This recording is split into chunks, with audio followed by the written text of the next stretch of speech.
Cross-ups are an unfortunate thing that used to be a relatively common problem in Major League Baseball. Every couple games, there would be a misunderstanding that would involve the pitcher and catcher not being on the same page with a certain pitch type being delivered. But this has largely gone the way of the dinosaur after the introduction of PitchCom, as these two parties now communicate directly, making it hard to cross up anyone. But we not only just saw one of these nearly extinct instances, but it seems it may have been done intentionally as a means of a hurler getting revenge on his game caller. Framber Valdez was on the mound in a 2-0 game, with the bases loaded and 1 out, and on a 2-2 to Giancarlo Stanton. He would punch out the ready on a racing changeup or sinker, I'm not exactly sure which, putting him 1 out away from getting out of trouble entirely. But it was then on a 1-0 to a player that's been clutch all year, Trent Grisham, that Valdez grooved a fastball right down the middle, seeing it crushed out to left field into the Crawford boxes, extending New York's lead to a much safer 6-0.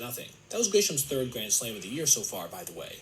Now, on the surface, this seems like a pretty routine sequence, right? A pitcher just missed for the spot.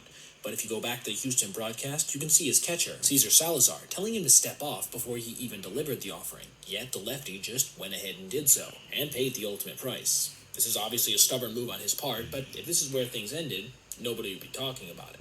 But, you see, just one pitch later, we would see Salazar get handcuffed by a 93-mile-per-hour sinker right down the middle of the plate, with the catcher's immediate reaction being a stare out to the mound, which prompted Valdez to turn with an exasperated look on his face and walk behind the mound. Look at Caesar's reaction as he goes to deliver a new ball to the hurler.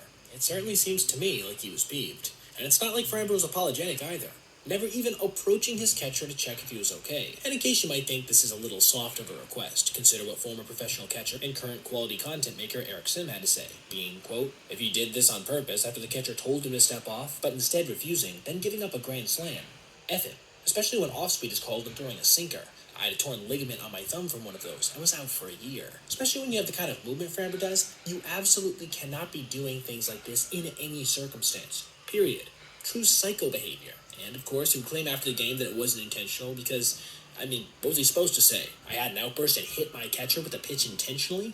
Of course not, but just based on his body language and pretty much every pundit's response to this, including former Major League player Dallas Braden, who believed it was 100% intentional, I think it's pretty safe to say it was so. This is going to go down as one of the all-time scummy teammate moves we have on video. And yeah, it's hard not to see it affecting his incoming free agency in one way or another. The Yankees would go on to close this one out by a final score of 7.